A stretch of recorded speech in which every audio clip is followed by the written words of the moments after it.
안녕하십니까. 화란 한정섭입니다. 우리가 벌써 시작한 지 9번째, 10번째 들어가는 그런 장면인데, 지난번까지는 해서 인도 불교, 또 인도 불교가 서양으로 어떻게 들어갔느냐, 이런 것을 중심으로 말씀을 드렸습니다. 그런데 역시 내가 전화 온 것이나 직접 찾아오신 분들 이야기를 들으니까 어르신들 가운데서, 스님들 가운데서도 이 방송을 듣는 분이 상당히 많이 있는 것 같아요. 그래서 자기가 알기로서는 인도에 1960년대에 100만 명도 안 됐는데 어떻게 해가지고 지금 1억 2천이나 되는 불교 신도가 있다고 하느냐, 이렇게 이야기를 질문해 보신 분도 있고 그렇습니다. 그것은 유명하신 법무부 장관이 63살에 우리 헌법을 바꾸자, 인도 헌법을 바꾸자, 만우법전을 가지고서는 이 평등법이 실현이 안 되니까 바꾸자, 이렇게 해서 이제 바꾸게 됐는데, 그것이 충격적인 것이 돼가지고 인도의 모든 국민들 가운데서 사실 그렇게 돼야 되는데 양반 삼놈이 없어져 버리면 사회가 문란해지지 않겠느냐, 이런 생각을 했지만은 각 학교 교육기관에서 급원어 동상을 지금 3,000개 이상 만들어 가지고 학교마다 세워 있습니다. 그러니까 이제 우리는 인도 그러면 간디 이렇게 생각하는데, 간디는 900개밖에 안 돼, 그 동산 생긴 것이. 근데 이분한테는 3,000개가 넘도록 마을마다 생기고 곳곳에 학교마다 세웠으니까 놀라가지고 지성인들 가운데서 불교를 믿는 사람들이 많이 있지만은 인도 전체 국민은 다 같이 힌두교를 믿습니다. 그 힌두교가 무슨 개인적인 신만이 아니라 하느님 믿는 사람도 있고, 산신을 믿는 사람도 있고, 물신을 믿는 사람도 있고, 오직이 많으면 만시니까, 만 가지 신을 믿으니까, 그걸 믿으면서도 불교도 한 종교 일부로서 믿으니까 그분들이 전체에서 15억 인구 가운데서 13억 정도는 정식으로 호적이 된 사람들이고, 그러니까 이제 이런 점을 비춰볼 때 우리 한국 불교를 중심으로 해서 어떻게 해서 여기까지 이렇게 불교가 오게 되느냐, 그 과정이 여러 가지가 있지만은 중국 불교를 모르고서는 한국 불교를 이해할 수가 없습니다. 우리는 중국을 통해서 불교가 들어왔기 때문에. 그래서 오늘은 주로 중국 불교 이야기, 중국 불교에 어떻게 교학이 들어왔으며 어떻게 선법문이 들어와가지고 이렇게 세계적인 불교가 되게 됐느냐, 이런 것을 말씀드릴까 하는데, 중국 불교의 전태 사실은요, 중국이 원체 넓은 나라니까 북쪽으로 히말라야를 통해서 북쪽으로 들어오기도 하고, 또 남쪽의 바다를 통해서 들어오기도 하고, 여러 종류의 과정이 나오기 때문에 그 역사도 여러 군데 기록이 되어 있습니다. 그러나 저희들이 이제 대강 살펴볼 때는 성노지라고 하는 석은 불교고 노는 노자교예요. 노자불교와 노자교와 불교를 같이 섞어서 기록한 책이 있어. 이게 성노지라고 하는 책입니다. 그리고 순수한 불교 스님들을 중심으로 기록한 책은 고승전이에요.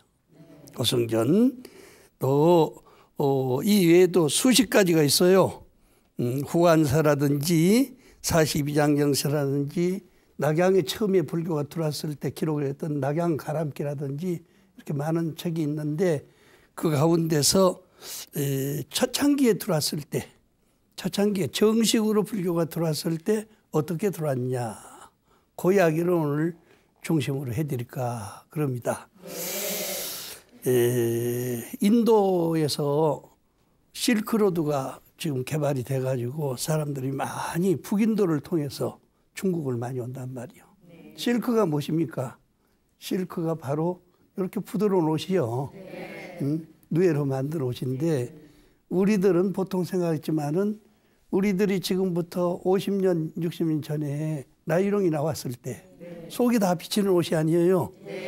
그런데 서양 사람들은 그 실크를 갖다가 치마를 했는지 속옷을 해주면요 아주 놀랄 정도로 되는데, 이 나오는 기사에 보면은 남자가 1년 동안에 축도를 벌어가지고 그 옷 2벌 마누라한테 해드리면 최고의 인기를 가졌다, 그런 말이 있습니다. 그만치 어려운 거예요. 그런데 그것을 가벼우니까 짊어지고 가기도 하고 술에 싣고 가기도 하고, 그게 실크로드입니다. 그러니까 인도 스님들이 둘이 친구가 야, 우리 인도에서만 이렇게 하지 말고 한번 중국에 가가지고 그 불교를 펴도록 하다.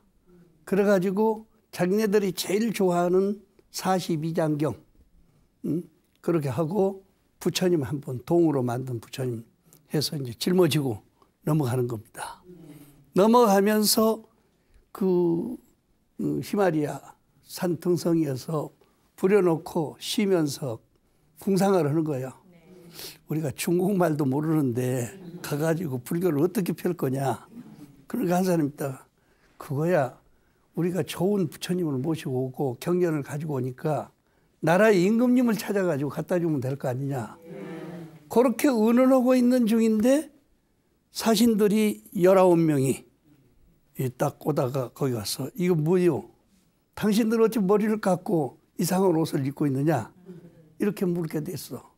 우리는 인도의 스님이고 서가모니 부처님 제자들인데 우리만 알기는 너무 아깝기 때문에 이 동쪽 나라에다가 이걸 전해주기 위해서 지금 가지고 오는 길이다. 그러면 저것이 뭡니까? 부처님이다 그래요.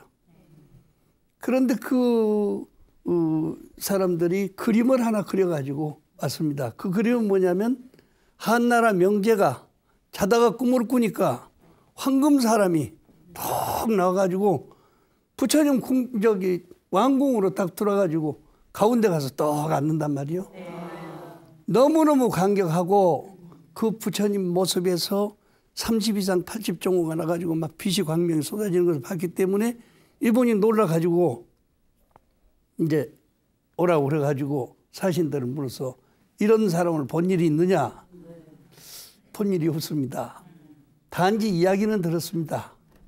그러면 어디서 무슨 이야기가 이런 분에 대한 이야기가 있느냐?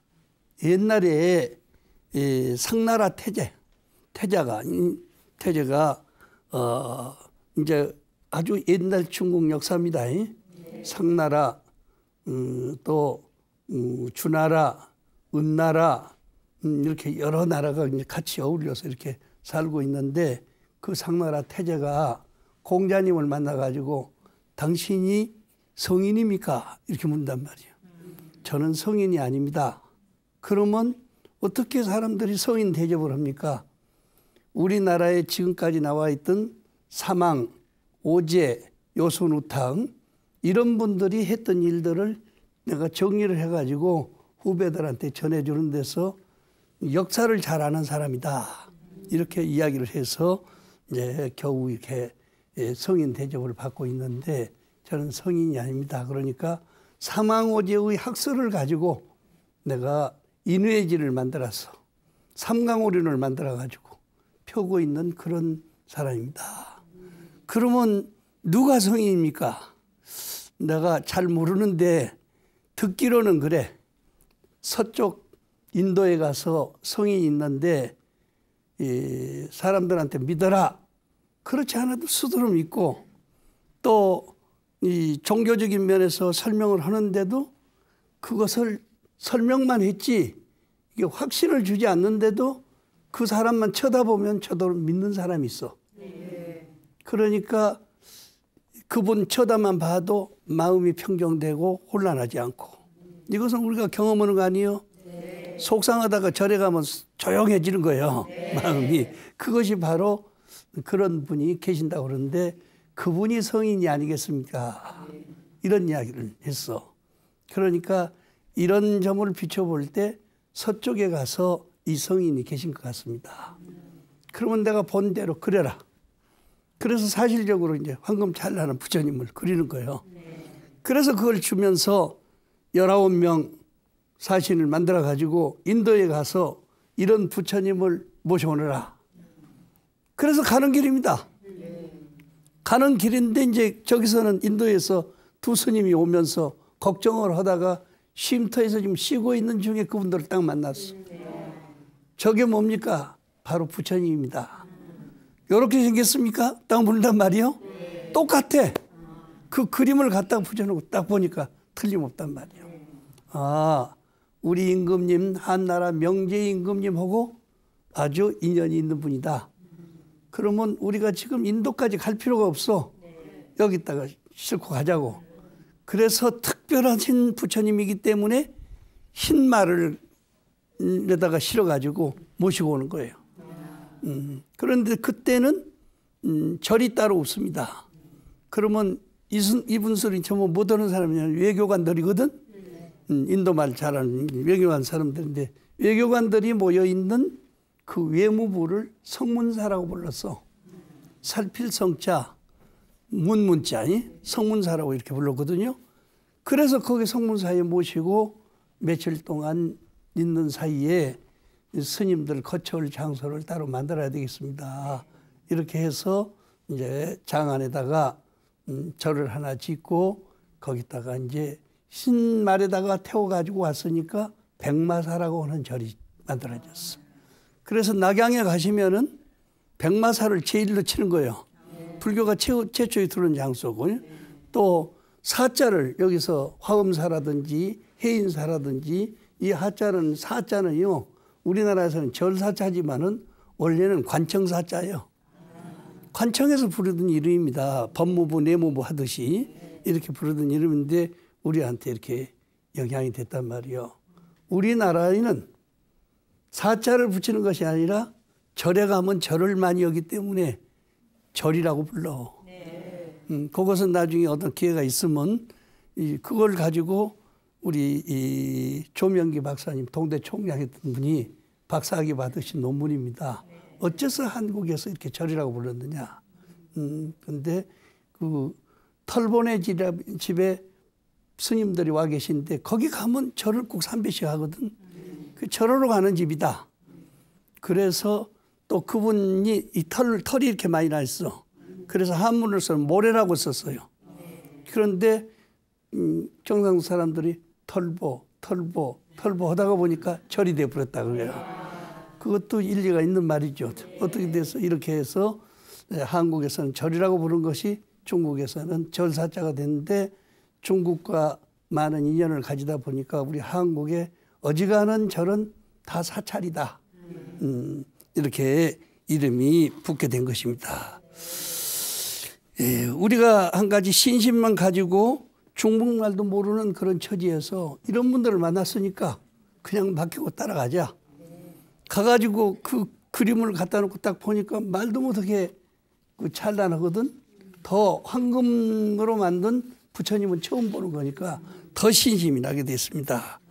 그런데 그 부처님을 갖다가 임금님이 거쳐 저기 정치원은 그 큰 전당에다가 모시니까 그때 당시의 중국 종교는 도교가 중심이에요. 신성교. 지금도 우리 한국에 도덕회라는 것이 있어. 그 뿌리입니다. 그래가지고 근데 그 사람들 절대로 마늘파도 안 먹고 소식을 중심으로 하고 하얀 옷을 입고 그렇게 예배드리고 그런 분들이 있습니다. 이렇게 해서 이제 잘 모시고 거기 지냈는데 도교인들이 보니까 임금님보다도 부처님이 더 높은 거예요. 그러니까 이제 건의를 합니다. 우리가 불상을 모시는 것도 좋기는 좋은데 그건 인도 신 아니에요? 우리 신을 모셔야지 어떻게 법당에다 그렇게 인도 신을 모시고 있어서 되겠습니까? 그렇게 해가지고 하는데 그러면 진짜 임금님은 불교를 좋아하시는 건데 꿈에 봤다고 해서 좋아하는 건데 신통력이 있는가 없는가 실험을 합시다 그래. 그리고 어떻게 실험을 하냐. 정월달 사람들이 제일 많이 모이는 때요. 임금님한테 3배 많이 오는 때요. 그러니까 그때 궁중 앞마당에다가 단을 2개를 짜가지고 동단에는 도교의 서적, 또 불상, 부적 이런 것들을 다 거기다 놓고 불을 태우고, 서쪽에는 인도에서 왔으니까 인도의 불상과 부처님과 또 불상 속에는 사리가 들었어. 사리 이걸 해서 불을 놔가지고 싹 타버리는 장소가 지기로 합시다 그랬단 말이에요. 한번 여러분이 상식적으로 생각해 봐. 부적이 무엇을 씁니까? 창호지를 쓰는 거 아니에요? 물론 거기다가 다른 그 기름을 섞어가지고 무슨 그 주사를 갖다 섞어가지고 쓰기는 하지만은 그렇게 하는데 불에 타서 타겠어요? 안 타겠어요? 당연히 타버리지. 또 신상도 대나무로 만들어가지고 거기다가 전부 조각을 한 것이 아니라 종이로 붙이는 거예요.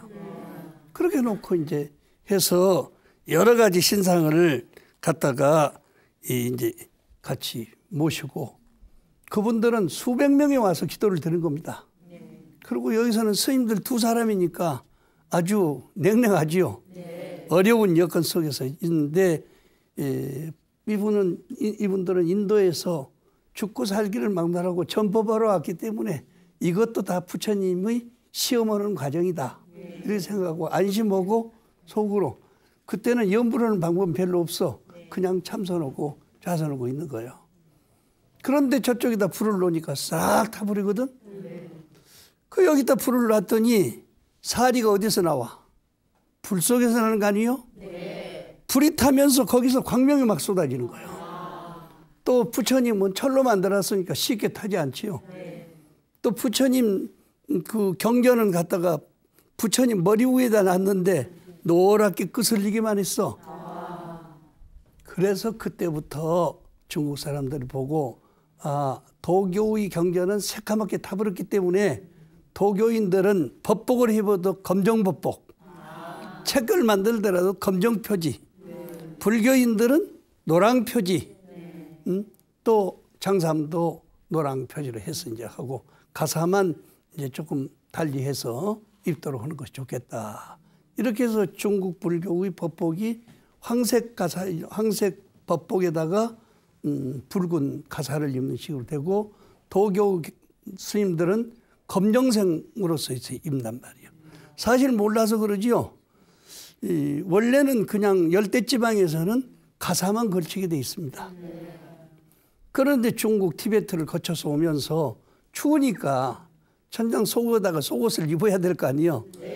그래서 도교인들이 입던 옷을 그대로 입고 그 위에다가 입게 됐기 때문에 요즘 스님들이 입는 장삼은 도교 스님들이 입던 옷의 모습입니다. 몰라서 그렇지 다 그렇게 해서 나중에는 같이 합해지는 거예요. 도교하고 불교하고. 그러니까 성로지라고 하는 책이 나오기까지 되는 거지요. 이렇게 해서 이제 불교를 하는데 인식이 어떻게 되느냐. 불교를 믿으면 누구든지 마음이 편안해진다. 또 부처님 가르침을 중심으로 해서 공부를 하면은 옳고 그름을 판단할 수 있는 지혜가 생기는 거예요. 그 다음에 사람의 길은 여러 가지가 있어. 하늘에는 천도, 지상에는 지도, 농사 짓는 사람은 농도, 공업하는 공도, 다 길이 따로 있어. 그런데 부처님의 가르침을 깨닫고 보면은 모든 것을 통할적으로 다 바른 길을 갈 수 있는 대도의 길을 걸을 수가 있다.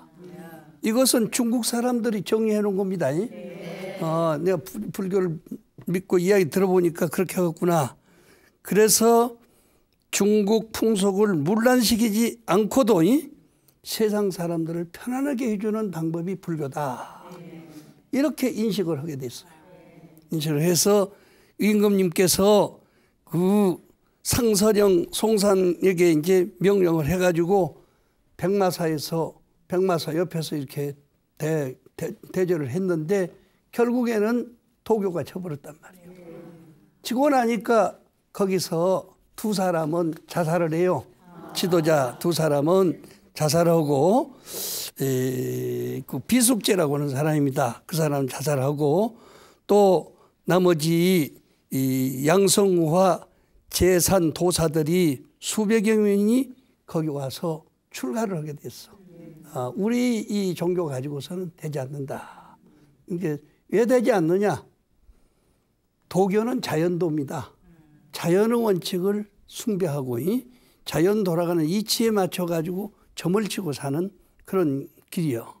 그런데 불교는 아무리 자연이 험하고 어렵더라도 자기 마음으로 그것을 깨닫고 거기에 적응해서 살면 될 수 있다고 말이에요. 아까도 나한테 이거 춥지 않겠습니까? 여기 겉으로 볼 때는 얇지 않아요. 그런데 속에는 우리가 두꺼운 옷을 입었거든. 그러니까 우리는 추운지 더운지를 모르고 살아요. 몽골을 갈 때는 두꺼운 것 속에 있고 옷은 똑같습니다. 겉에는. 그리고 저기 남방불교 갈 때는 법복은 언제나 이법복인데 그냥 얇은 것을 옷을 속에 있기 때문에 자기한테 달렸어. 여러분도 여기 올 때는 좀 추우면 내복을 좀 든든히 입고 오면 상관없고요. 이렇게 불교는 이렇게 편리하게 사는 종교다.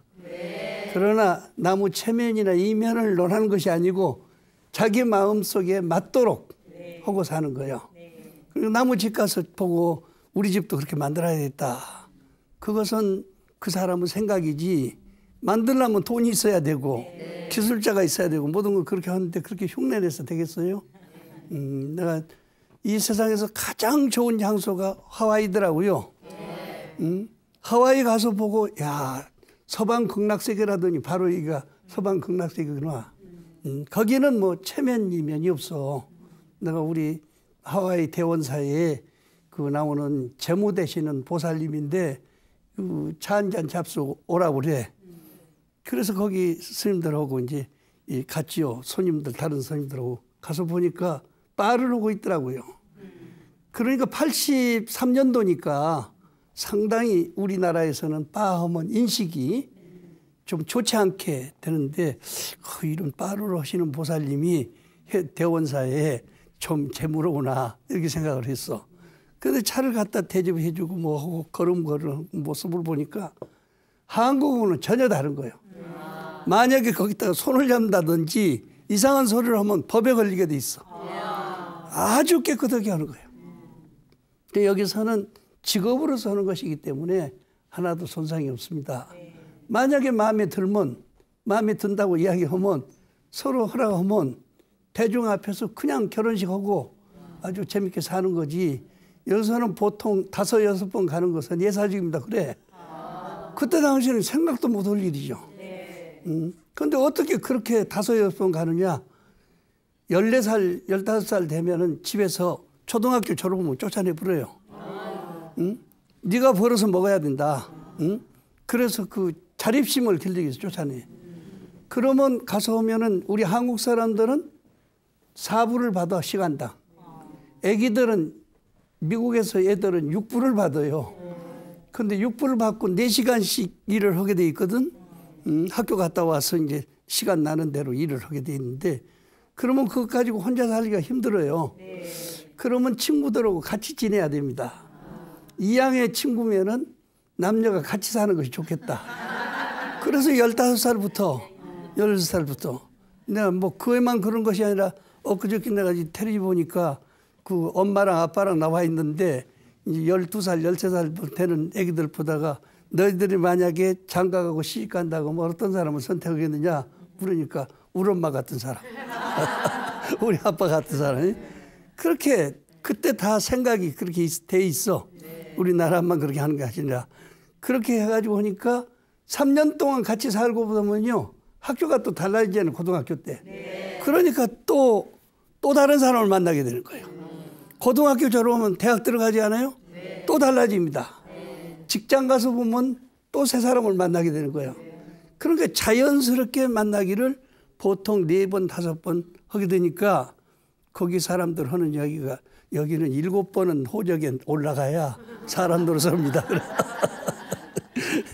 그런데 그런 내력을 모르고 그냥 가서 내 사람이다 믿고 거기 의지해서 산다는 걸 얼마나 비참한 일입니까?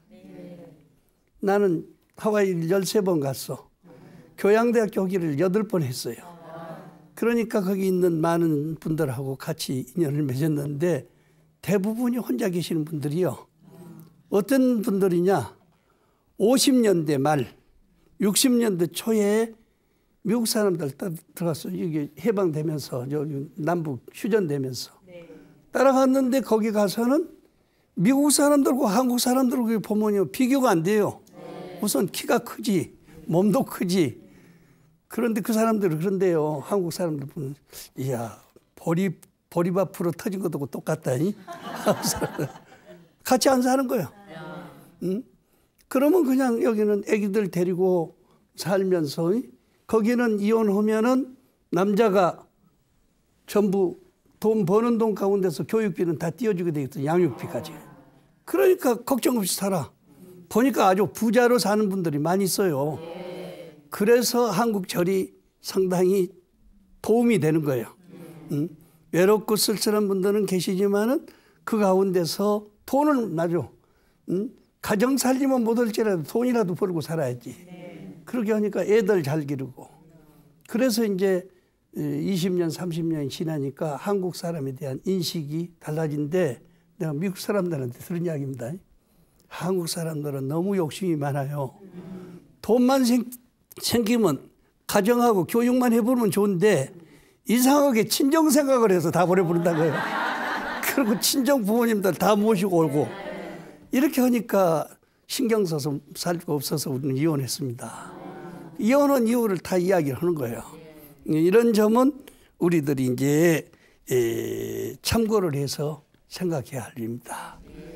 그런데 어떻게 하든지 도교하고 불교하고 이 실험을 해가지고 도교가 지게 되니까 도교의 스님들이 690명이 스님이 됩니다. 350명 요즘 말하면 궁중에서 일 보던 여자들이 거기 350명 같이 참석을 했는데 그 사람들이 다 음부인을 중심으로 해서 다 스님이 되겠다는 거예요. 그래서 할 수 없이 한 명제가 절을 12개를 지어요. 12개를 지어서 궁중 주위에는 3개를 지어가지고 비구니 스님들이 거기서 살게 하고 궁중 밖에 성 밖에서는 남자 절을 9개 지어서 살게 만듭니다. 이것이 중국 불교의 시초예요. 이렇게 돼가지고 아주 평화스럽게 국가의 보호를 받으면서 이렇게 하는데 아까 이야기했듯이 중국 스님들이 이 스님이 됐으니까 도교인들이 스님이 됐으니까 하루아침에 그 풍습이 달라질 수 있겠어요? 그러니까 겉으로는 스님이지만은 내부에서 익혔던 것은 오랜 세월 동안 도교의 풍습이에요. 그 불교에서는 사실은 불공드리고 기도하는 것이 별로 없었습니다. 그랬는데 거기 와서 산에다가 기도드리고 그 제를 지내고 하던 풍습이 있기 때문에 거기서 우리가 영향을 받아가지고 모든 것을 차려놓고 제 지내는 식으로 하고 신한테 비는 식으로 이렇게 풍습이 됐는데 너무 오랜 생각 그렇게 젖어 있기 때문에 지금은 또 그렇게 안 오면 이상스럽게 느껴지는 거예요. 응? 왜 기억에 갖다 줬는데 부처님한테 올리지도 않고 또 부처님한테만 올리고 우리한테는 주지도 않느냐. 그래서 내가 서울 와서 보니까요. 저 경상도나 전라도에서는 부처님한테 올린 음식을 스님들이나 수행자들이나 나눠 먹게 돼 있는데 여기서는 전부 싸주더라고요. 도저히 전라도에서나 저 경상도에서는 볼 수 없는 풍습입니다. 그러니까 경상도 분들이 여기 와서 절을 하더라도 여기 풍습 따라가는 거예요. 그렇게 하고 그 음식을 부처님이 잡수시는 음식이기 때문에 골고루 나눠 먹어야 된다. 사촌까지도 다 나눠주는 거예요. 그런데 인도에는 그런 풍습이 없습니다. 오직 출가인들을 위해서 스님들을 위해서 공양을 했으면 그분들이 알아서 잡수시고 그 스님들이 먼저 잡수시고 나면요. 양로원들, 노인들을 잡수셨게. 노인들 잡수고 나면은 고아원에 보냅니다. 고아원에서 남은 것은요. 길거리에다가 다 좋게 싸놔. 그러면 길거리에 거지들이 와서 다 먹는데 내가 볼 때 내가 태국에서 좀 있을 때 보니까 일반 거지가 아니고요. 공부로 온 사람들이 기후가 좋으니까 거기 와서 몇 년씩 안 가고 있는 거예요. 그 나무 밑에서 자고 나무 밑에 앉아서 명상하고 밥때가 되면 스님들 남은 거 갖다가 묻고 아무 걱정 없이 사는 것을 이렇게 볼 때 그 불교 의식 자체가 중국에 와서 많이 달라졌다. 그리고 인도에서는 부적 쓰는 것이 없어요. 그런데 중국에서 도사들이 그렇게 써주는 방법이 있었기 때문에 지금은 절에서 갖다가 삼재부적 안 주면 서운하지, 서운해. 그리고 이렇게 붙여놓고 사실은 붙여놓는 이유가 뭐냐? 그분들 이야기입니다. 사람은 말만 듣고 잊어버릴 수가 있기 때문에 문지방에다 딱 붙여놓고 거꾸로 붙이는 거예요. 과거 습관을 뒤집어야 된다. 술 먹는 사람은 안 먹어야 되고 담배 피우는 안 피워야 되고 또 맞아가는 사람 안 해야 되고. 근데 우리나라 사람은 어때? 붙였으니까 한 번 더 해부르지. 이것이 처음에 가르쳐준 사람은 그렇게 가르쳐준 것이 아닌데요. 시대가 달라지면서 바뀌어집니다. 요 미국에서 감기 들렸다고 하면요, 서울에서는 곧 죽는다고 그래. 경상도 가면 초상 쳐버렸어. 이렇게 달라지는 것이 인생의 생각입니다. 그런데 이런 것에 구애 없이 사는데 이 중국 사람들 초창기 불교를 어떻게 했느냐. 아까 42장경 가지고 왔다고 그러잖아요. 42장경을 중국 사람들한테 딱 해서 동네마다 전부 써서 붙이는 거예요. 첫 번째는 누구나 출가해가지고 공부하면 깨달음을 얻을 수 있다. 이건 뭐냐. 도교인들이 먼저 출가해가지고 깨달음을 그렇게 얻었어요. 그냥 신한테 의지하고 부적한테 의지하고 있는데 딱 깨닫고 공부를 하다 보니까 마음 하나를 잘 쓰면 잘 산다. 마음 하나를 잘못 쓰면 잘못된다 하는 것을 알게 되니까 이렇게 하고, 출가 수행하려면은 욕심을 끊어야 돼. 소유욕이 있으면 출가한 소용이 없어. 거기 장부 끄달려 다니다가 그냥 끝난단 말이죠. 그러니까 이게 애착을 끊고 탐욕을 버려라. 선악을 판단할 줄 아는 사람이 돼야 나무 지도자가 될 수 있다. 우리가 사실 이렇게 불교를 20년 30년 믿어도 불교 안 믿는 사람들이 불교 믿는 사람들한테 묻습니다. 어떻게 이렇게 안 믿는 사람보다도 믿는 사람들 가운데서 흥망성쇠가 더 잦습니까? 왜 그러냐? 그것은 겉으로는 믿는데 마음의 변화가 없기 때문이에요. 집안 식구가 다 같이 뜻을 모여가지고 같이 한 마음으로 한다고 하면 되는데, 내가 이 불교 믿는 사람들 보면 보살님들은 절에 들어가서 법당에 들어가서 열심히 절을 하고 그냥 무릎이 닳도록 빌고 있는데, 남자는 밖에서 담배 피우면서 왔다 갔다 하고 있어. 내가 당신 복 다 빌어줬어. 그렇게 하면 안 돼. 안 된단 말이죠. 그래서 내가 어느 군인 장성이 이번에 내 중국 갔다가 거기서 그 글자를 2개를 써가지고 왔어. 도교에서 점치고 간 거예요. 하나는 채할 채자예요. 그랬으니까 무엇이 채에 있는 거예요. 하나는 엉기롱자예요. 엉기롱자인데 이것을 불교에서는 어떻게 해석합니까? 그래, 채 쓰면 채원 약을 먹어야지. 한국 같으면 페스타를 먹든지 판타지를 먹든지 그래야 된다. 그러니까 이제 얼른 이해가 됐어. 그런데 불교식으로는 어떻게 풀어야 됩니까? 이건 정신적인 문제라고 하면 공부를 해야 된다. 계를 첫째 잘 지키고 또 경전을 읽고 부지런히 해야 된다. 그러니까 저는요 장군이기 때문에 바빠서 경전 읽을 틈이 없습니다. 우리 마누라가 읽으면 안 됩니까? 그래요. 채어기는 본인이 채했는데 마누라가 채은 약 먹는다고 뚫리겠어요? 그건 안 될 일이다. 그러니까 공부는 자기가 해야 되는 것이고 남이 해주는 것은 3분의 1은 영향을 받는다. 그렇지만은 본래 있는 상태에서 가피를 입으려면 자기가 사경을 하든지 독송을 하든지 이렇게 해서 행동으로 큰 소리를 읽으면서 자기 마음에 변화가 생겨야 된다. 하나는 엉키롱자니까 어떻게 돼? 엉켰으니까 어떻게 해야 되겠어? 가위로 잘라버리지 않으면요 그 풀어야 되는데 풀려면 시간이 많이 걸리는 거예요. 군인이기 때문에 한 번 명령을 받으면 3년밖에 기간이 안 가. 우리는 4년이지만. 그러니까 그 안에 해결을 해야 되는데 해결이 할 수 없으면 천상 당신 목숨을 잘라야 된다. 그만둬야 된다. 그렇지 않으면은 열심히 기도해야 된다. 그래서 이제 그 하는 것이 다 우리 기도하는 방법이 주문만 해도 3,200가지요. 체온 데는 체온약이 있고요. 머리 아픈 데는 머리 아픈 약이 다 따로따로 있습니다. 그래서 그런 것을 내가 일러줬어. 그런데 아직 중국에는 그것을 자기네들이 보지 못했다. 그래서 그러면 내가 한국에 가서 붙여주마. 그래가지고 그 주문을 해서 이제 줬는데 있고 안 있고는 자기한테 달린 겁니다. 이렇게 해서 무거운 것은 가볍게 하고 가벼운 것은 없앨 수 있도록 해야 된단 말이에요. 또 잘 참고 용서해야 돼. 화내면 얼굴이 이그러져 버려요. 그래서 화낼 진짜가 어디냐? 참진짜 옆에다 입구자를 합니다. 그게 뭐냐?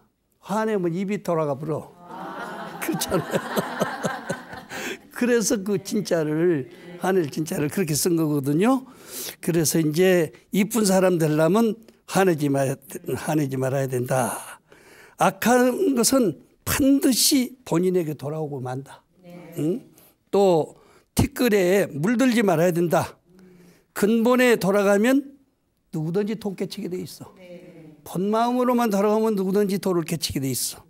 배고픈 사람에게 배불리 먹을 줄 아는 사람이 되라. 어려운 일이 있을 때 더욱 복을 지어라.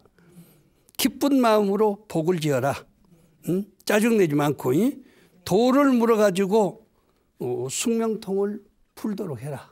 전생일이 내가 전생에 금생에는 내가 나쁜 일 안 했는데 왜 이런 일이 생기냐? 전생에 지은 업보 때문에 그러거든. 그러니까 그렇게 이제 기쁜 마음으로 복을 지으면서 숙명을 풀어라. 전생일을 풀어라. 점점 선을 더 키워나가면서 법문을 듣고 힘을 내라. 자기 혼자 하면 답답하니까 법문을 들으면 쉽게 풀릴 수가 있어요. 사랑하는 마음으로 봉사를 해라. 어두움을 밝히면 천지가 밝아진다. 모든 것은 본래 공하다. 허망한 세상을 진심으로 관찰해라. 나를 드러내지 말라. 명성이 사람 죽인다. 재물과 색은 사람을 괴롭게 한다. 처자 권속이 감옥이다. 색욕이 도를 장애한다. 욕심이 풀어서 사람을 태운다. 불에 태운다. 환락이 도를 죽이는 것이요.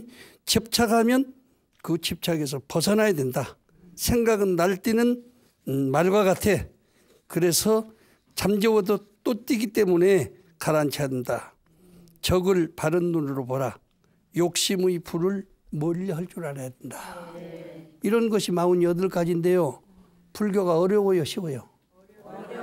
어려워요. 아니, 하기가 실천하기가 어렵지 가르치는 것은 천하 쉽지. 단지 그 물건을 보고 자기 역량에 맞도록 먹느냐 안 먹느냐 그게 차이점이요. 내가 그 장군이 왜 거기 왔느냐? 이번에는 4사람이나 데리고 왔어. 우리가 이 청도를 갔는데 북경에서 거기까지 비행기 타고 왔어요. 왜 왔느냐? 그때 부부간에 싸움이 났었거든. 싸움이 났는데 우리가 물지도 않는데 저는 말띠입니다 그래. 그래서 말띠는요 풀밭에서 놀아야 된다. 그랬더니 그 사람이 딱 하는 말이 아이고 내가 골프를 잘 치거든요. 그렇게 풀밭에서 노는 거지. 여자는 뭐라고 해요? 나는 쥐띠입니다 그래. 도둑질 잘하겠네. 자기가 농사 지어가지고 갖다 놓은 거 하나도 없어. 다 남이 해놓은 거 훔쳐다 집어넣은 거지. 그래서 이번에도요 여자가 갖다 숨겨놓은 걸 남자가 갖다 쓸 생각을 하지 말아라. 말은 말 먹이가 있고 쥐는 쥐먹이가 있으니까 그 쥐먹이는 애기들 기르도록 하는데 거기서 비쳤다고 갔다가 엉켰다고 그거 푼다고 갖다 써버리면 둘이 다 망해버리지 않느냐. 공산주의니까 가능한 이야기입니다. 이렇게 해서 자기 분수를 자기가 알고 살아가는 방법이 곧 불교이다. 이것을 중국 사람들이 알고 중국의 1800년 동안 불교가 말도 못하게 성해집니다. 특히 당나라 때, 송나라 때 그 번성한 것은 말로 표현할 수가 없어요. 그러니까 이제 이 시간은 그 처음에 들어왔을 때 불교를 중심으로 하고 그 다음에 중국에서는 선이 아주 성합니다. 그 선에 대한 이야기는 다음 시간에 말씀드리도록 하겠습니다. 감사합니다.